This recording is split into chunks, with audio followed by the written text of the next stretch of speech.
चलिएगा, तो देखिएगा फर्स्ट क्वेश्चन आपके स्क्रीन पे आ चुका है और इससे पहले आप लोग देख लीजिए 1 से 30 तक आप लोग को क्वेश्चन पूछे जाएंगे, इसमें से 25 का ही आप लोग को उत्तर देना होगा, ठीक है। और आप लोग को तो सारी चीजें पता होगा। और चलिए हम लोग फर्स्ट नंबर क्वेश्चन से शुरू करते हैं। थोड़ा सा इसको जूम कर ले ताकि आप लोग को और बेहतर तरीके से आप लोग देख पाए। देखिएगा पहला क्वेश्चन आपको क्या पूछ रखा है और काफी इजी क्वेश्चन है। थोड़ा सा आपको क्वेश्चन अलग अलग घुमा के पूछे तो लोग कंफ्यूज नहीं होना है। पूछ रखा है मोहनजोदड़ो का उदय कब हुआ था। फर्स्ट नंबर क्वेश्चन का आप लोग को जो राइट आंसर लगा देना है वो हो जाएगा यहाँ पे 15वीं शताब्दी ईसा पूर्व। महाजनपद है, महाजनपद का उदय पूछ रखा है, तो महाजनपद का उदय हुआ था 6वीं शताब्दी ईसा पूर्व, ठीक है। काफी सिंपल इजी सा क्वेश्चन है। 6वीं शताब्दी ईसा पूर्व में महाजनपद का उदय हुआ था, ठीक है। और सबसे पहला जो महाजनपद, सबसे शक्तिशाली महाजनपद मगध बन करके आया था। अंगुत्तर निकाय का संबंध किस धर्म से है, ये क्वेश्चन मैंने आप लोगों को पढ़ाया था और सबको पता होगा। ये जो है बौद्ध धर्म से है, ठीक है। जिस प्रकार से अलग अलग धर्म का ग्रंथ होता है, हिंदू का गीता, ठीक है, और मुस्लिम का कुरान, और क्या कहते हैं कि अलग अलग धर्म का, तो उसी तरह बौद्ध धर्म का जो अंगुत्तर निकाय होता है, ठीक है। क्वेश्चन नंबर तीसरा देखिएगा ध्यान से, पूछ रखा गणतंत्रिका व्यवस्था जो है वो किस महाजनपद में थी। तो गणतंत्रिका व्यवस्था थी, इनमें से वो कौन से महाजनपद है जहाँ पे थी। क्या वो मगध होगा, अंग होगा, वज्जी होगा, या फिर काशी होगा। तो आपको ध्यान रखना है इस क्वेश्चन का जो आंसर आपको लगाना है वो वज्जी लगाना है, ठीक है। क्या लगा देना है, ऑप्शन सी बिल्कुल एब्सोल्युटली आप लोग को करेक्ट करना है। क्वेश्चन नंबर 3 का क्वेश्चन 4 दिखेगा, बिंबिसार का संबंध किस वंश से था। काफी इंपॉर्टेंट क्वेश्चन है और सबको पता होगा ये हर्यक वंश से था। ये कौन से वंश से था, हर्यक वंश से थे। यहाँ पे आपको ऑप्शन सी में मिल जाएंगे, यहाँ ऑप्शन सी आप लोग का जो बिल्कुल करेक्ट आंसर हो जाएगा, ठीक है। बिंबिसार हर्यक वंश, और ये पहला वंश था मगध साम्राज्य पे शासन करने वाला, ठीक है। तो आप सबको पता होना चाहिए।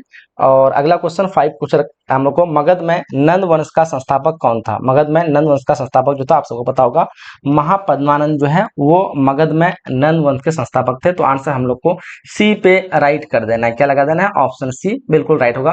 क्वेश्चन नंबर 6 ध्यान से देखिएगा, आप लोग को पूछा जा रखा है कि इंडिका जो है, इंडिका वो किसने लिखी है। तो इंडिका के बारे में पूछ रखा है, तो आप लोग को सबको पता होगा इंडिका जो है ये आपका मेगास्थनीज लिखी है। इंडिका के लेखक मेगास्थनीज है, जो कि एक यूनान के राजदूत थे, आप सबने पढ़ा है, ठीक है। मेगास्थनीज यूनान के राजदूत थे जो कि मौर्य वंश के दरबार में आया था, सेल्यूकस ने इसे भेजा था, ठीक है। अगला क्वेश्चन नंबर 7 पूछ रखा है कि किसने मौर्य वंश की स्थापना की थी। काफी सिंपल इजी सा क्वेश्चन है, आप सबको पता होगा जो नंद वंश थे उसको हराया था चंद्रगुप्त मौर्य, और हरा करके मौर्य वंश की स्थापना की थी चाणक्य की मदद से। चाणक्य जो कि गुरु थे और वो प्रधानमंत्री थे, जो उन्होंने मौर्य वंश की मतलब चंद्रगुप्त मौर्य को पूरी शिक्षा दी और फिर फाइनली जो है नंद वंश का अंत किया और मौर्य वंश की स्थापना किया 321 ईसा पूर्व में, ठीक है। सो आंसर हम लोग को सी पे बिल्कुल एब्सोल्युटली करेक्ट लगाना, ठीक है। चलिए तो आगे बढ़ते हैं क्वेश्चन नंबर 8 की तरफ। चलिए क्वेश्चन नंबर 8 आपको पूछ रखा है कि अशोक के अभिलेख को क्या पूछ रहा है, अशोक के अभिलेखों को प्रकाश में लाने का श्रेय जो है किसे आता है, यानी किसने अशोक के अभिलेख को प्रकाश किया। कनिंघम होगा, जेम्स प्रिंसेस होगा, जॉन मार्शल होगा, तो विलियर होगा। तो ऑप्शन बी लगाना आप लोग को, जेम्स प्रिंसेस ने सबसे पहले अशोक के अभिलेख को पढ़ा था। क्वेश्चन 9 करा है, मौर्यकालीन आहत सिक्के किस धातु के बने होते थे। मौर्यकालीन आहत जो सिक्के होते थे ये आपके चांदी और तांबा, ठीक है। तो दोनों हो जाएगा आपका, ऑप्शन बी पे राइट लगाना है, ये नहीं बी लगा देना, ठीक है। क्वेश्चन नंबर 10 का रखा हम लोग को कि मौर्यकालीन गुहा अभिलेख कहाँ है, तो ये आपका बिहार, ऑप्शन नंबर सी पे राइट कर देना, ठीक है। अगला क्वेश्चन पूछ रखा है, किस मौर्य शासक को यूनानियों द्वारा जो है अभी क्या कहते हैं अमित्र घात कहा जाता है। तो यहाँ पे आप लोग को जो राइट लगाना है बिंबिसार लगा देना, ठीक है। क्वेश्चन 11 का बी पे राइट कर देना, ठीक है। चलिए आगे देखते हैं अगला क्वेश्चन। क्वेश्चन नंबर 12 पूछ रखा हम लोग को कि कलिंग युद्ध जो है वो कब हुआ था। कलिंग युद्ध के बारे में पूछ रखा है, तो आप सबको पता होना चाहिए जो कलिंग युद्ध हुआ था वो शिशुनाग या मतलब किसके बीच हुआ था पूछ रखा है। तो कलिंग युद्ध अशोक के बीच हुआ था ना। अच्छा वो नहीं नहीं, ये कलिंग युद्ध यहाँ पे क्वेश्चन डबल मतलब यहाँ पे है।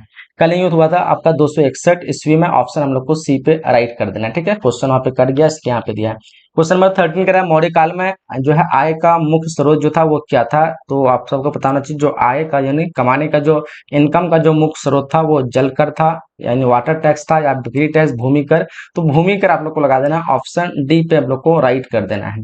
क्वेश्चन नंबर 14 का रखा हम लोग को, मौर्य काल में काल के सिक्के जो है किस धातु के बने होते थे। तो मौर्य काल के सिक्के सोना, तांबा, चांदी, कांसा।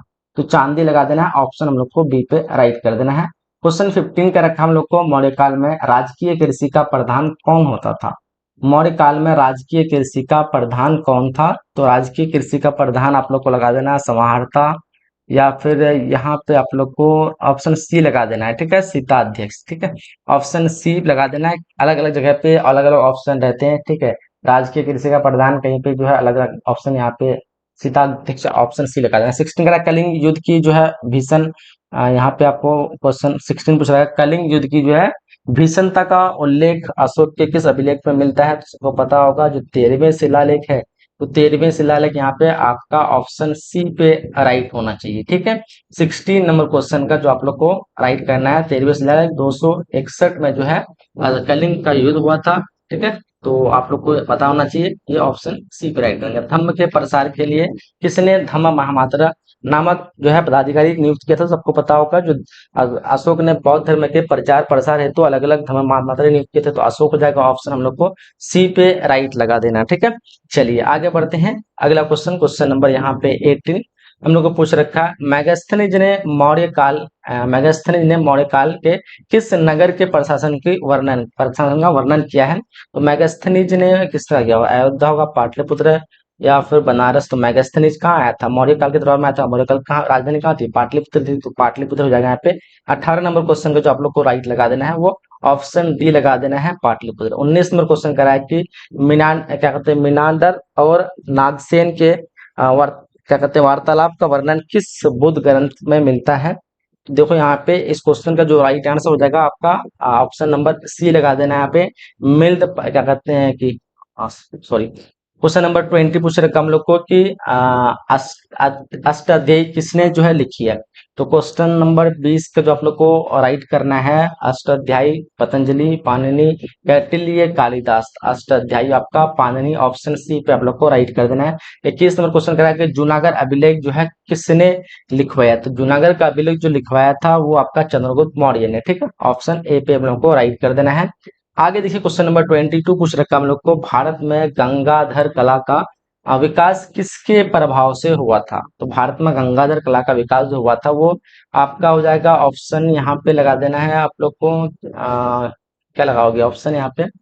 देख लो थोड़ा इस क्वेश्चन पे आप लोग। क्वेश्चन नंबर 23 का रखा हम लोग को कि शक संवत का आरंभ जो हुआ था वो 78 ईस्वी में हुआ था। कब हुआ था? 78 ईस्वी, ऑप्शन हम लोग को सी पे राइट कर देना, ठीक है। क्वेश्चन नंबर 24 का रखा, कनिष्क के संरक्षण में चौथी बौद्ध संगीति कहाँ हुई थी? तो कनिष्क के संरक्षण में चौथी जो बौद्ध संगीति हुई थी ना, वो आपका हो जाएगा कुंडल, ऑप्शन सी, जो कि कश्मीर में था, ठीक है। कुंडल वन में हुआ था चौथी बौद्ध संगीति, ठीक है। इसका डेट जो कोई फिक्स नहीं, कहीं 72 78 मिलता है, कहीं पे 92 मिलता है, अलग अलग मिलता है, ठीक है। तो चौथी बौद्ध संगीति में ही जो है बौद्ध जो है दो भागों में बट गया था, ठीक है। चलिए क्वेश्चन है 25 कर हम लोग को कि यहाँ पूछ रहा मौर्य साम्राज्य के अवशेषों पर किसका उदय हुआ था, ठीक है। तो देखो यहाँ पे आपका सातवाहन होगा, चोल होगा, चालुक्य होगा, या फिर ये तो ऑप्शन सातवाहन लगा देना है। ऑप्शन यहाँ पे ए पे राइट करेंगे। कह रहा भूमि अनुदान की प्रथा किस काल में आरंभ हुई थी? भूमि अनुदान की प्रथा जो भी थी ये आप लोग का लगा देना मौर्य, हिंदू, यूनानी, सातवाहन, चोल। तो भूमि अनुदान पूछे तो आप लोग को यहाँ पे राइट कर देना ऑप्शन सी, सातवाहन, ठीक है। आगे देखिएगा अगला क्वेश्चन पूछ रखा हम लोग को कि हाथी गुफा अभिलेख का संबंध किस राजा से है? हाथी गुफा अभिलेख का संबंध अशोक या फिर आपका अशोक या फिर रुद्रदमन, समुद्रगुप्त या फिर क्या कहता है खारवेल। हाथी गुम्फा अभिलेख, तो हाथी गुम्फा आपका जो है खारचल लगा दो आप लोग, खारवेल लगा दो, ऑप्शन डी पे राइट कर देंगे, ठीक है। आगे देखिएगा 28 नंबर क्वेश्चन क्या रखा हम लोग को कि सातवाहन शक्ति की पुनर्स्थापना किसने की थी? 28 नंबर क्वेश्चन पूछ रखा हम लोग को, सातवाहन शक्ति की पुनर्स्थापना किसने की थी? तो क्या लगाओगे इस क्वेश्चन का आंसर? ऑप्शन आप लोग को ए पे लगा देना है, सिमु का। क्या लगा देना है? सिमु। क्वेश्चन नंबर 29 दिखेगा आप लोग।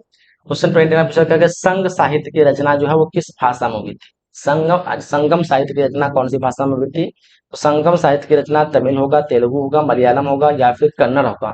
29 नंबर क्वेश्चन का आप लोग को तेलुगु लगा देना है, ठीक है। यहाँ पे क्या लगाओगे? तेलुगु या कन्नड़, मलयालम, मेरे ख्याल से तमिल होना चाहिए, ऑप्शन ए राइट कर दो, ठीक है। क्वेश्चन नंबर 30 का हम लोग को सूती वस्त्र उद्योग के लिए कौन प्रसिद्ध है? सूती वस्त्र उद्योग के लिए मैसूर या फिर क्या कहते हैं उरेयूर या पांडुचेरी या फिर बरंगल, थोड़ा कम दिख रहा है आप लोग को, ऑप्शन ए लगा देना है यहाँ पे, ठीक है, उरेयूर। तो 30 क्वेश्चन हम लोग को पूछा गया था और पूरे 30 क्वेश्चन को हम लोगों ने जो है कंप्लीट कर लिया, ठीक है। बाकी आप लोग बताइए कितने क्वेश्चन आप लोग यहाँ से सही कर पाए, ठीक है। और कमेंट बॉक्स में बताइएगा। बाकी जो भी बच्चे आप लोग एडमिशन लेना चाहते हैं आपको जो है नंबर यहाँ पे दी गई है, सामने में दिख रहा होगा। एडमिशन कर लीजिएगा। डिस्क्रिप्शन बॉक्स में आपको लिंक मिल जाएगा एप्लीकेशन का, आप एप्लीकेशन जो है डाउनलोड कर लीजिएगा, ठीक है, ताकि आप जो है और बेहतर तरीके से तैयारी कर सके। चैनल को सब्सक्राइब करके नोटिफिकेशन बेल को आप लोग को ऑन कर देना है, ताकि आपको आने वाले क्लास की रेगुलर नोटिफिकेशन जो है मिल सके, ठीक है। तो चलिए हम लोग क्लास को जो है यहीं तक एंड करते हैं, मिलते हैं हम लोग अगले क्लास में, ठीक है। जब तक के लिए जय हिंद, जय Bharat and thanks for watching.